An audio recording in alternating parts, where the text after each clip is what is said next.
Hi guys, in this video I'm going to show you how to block someone from a Facebook page.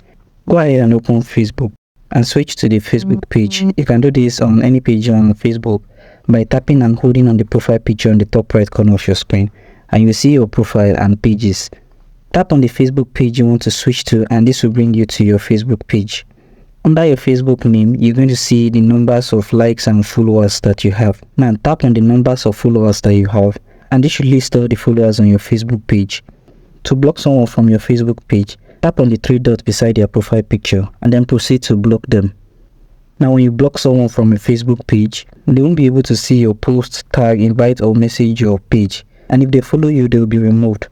There are two options you can select from. You can just block their profile or block them entirely and any new profile that they create. Tap on confirm and they will be blocked from that page. If at any point you wish to unblock them, you can tap on your profile picture in the top right corner of your screen and then tap on the settings icon. This will take you to settings and privacy. Scroll down till you find blocking. Under audience and visibility, tap on blocking and then you see every blocked contact list you have. Tap on unblock and then tap on unblock. This will unblock the account on that page. So thank you for watching this video on how to block someone from a Facebook page, and I hope you found this video helpful. If you do find this video helpful, do make sure to subscribe to this channel and have this post notification turned on. I hope to see you guys in my next video.